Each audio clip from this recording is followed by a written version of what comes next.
Taarifa hiyo tukisalia katika masuala ya siasa ni kwamba kufuatia kutimuliwa kwake kama mwenyekiti wa kamati ya bunge la kitaifa ya bajeti, Rais William Ruto amemtetea vikali mbunge wa Kiharu Ndindi Nyoro, akimtaja kama kiongozi bora na ambaye amemkuza kisiasa. Ingawa kiongozi wa chama cha kitaifa alikanusha madai kwamba Nyoro alikuwa mrithi wake wa eneo la Mlima Kenya, Rais alisema kuondolewa kwake kutoka kwa kamati ya bajeti ilikuwa sehemu ya zoezi la kawaida la uongozi wa bunge. Kama anavyoelezea mwanahabari wetu wa masuala ya kisiasa Mike Kagongo, ni kwamba mbunge huyo wa Kiharu hivi majuzi amedai kwamba wawili hao walikuwa na mazungumzo mara ya mwisho mwezi Oktoba mwaka jana. Any other question?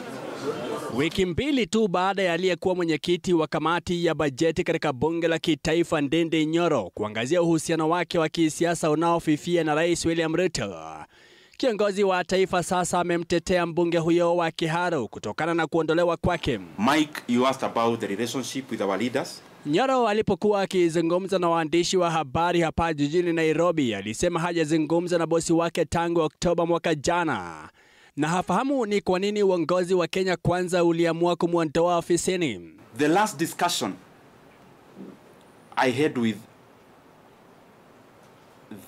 the president of the country, the last political discussion, either a chat or a discussion as it were, was before October of last year. Wakati wa mahojiano mnamo Jumatatu jioni, Rais Ruto hata hivyo alimsifu Nyoro kama kiongozi mwenye uwezo wa hali ya juu, akisisitiza ushauri wake wa kibinafsi kwa mwanasiasa huyo. Very fine gentleman.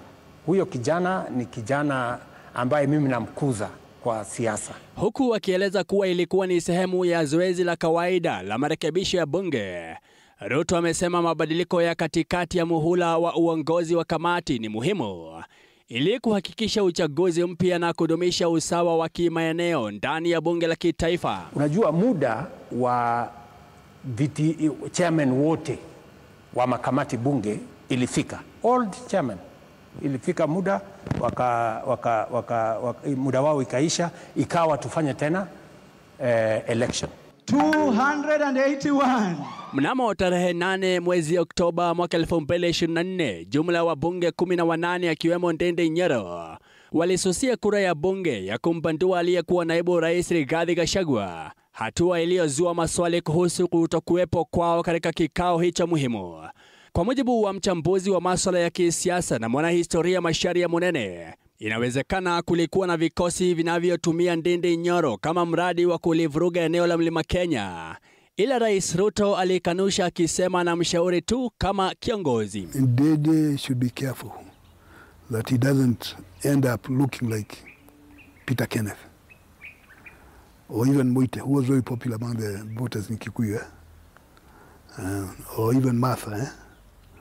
So he needs better advice whoever is advising him. Huyo kijana Ndindi Nyoro ni kiongozi, ni kati ya hawa vijana ambao na walea, na ni kazi yangu kulea hawa viongozi. Saa zingine kidogo wanaregea hapa, mimi nawafundisha namna hii. Mike Kagongo, TV47. Nairobi.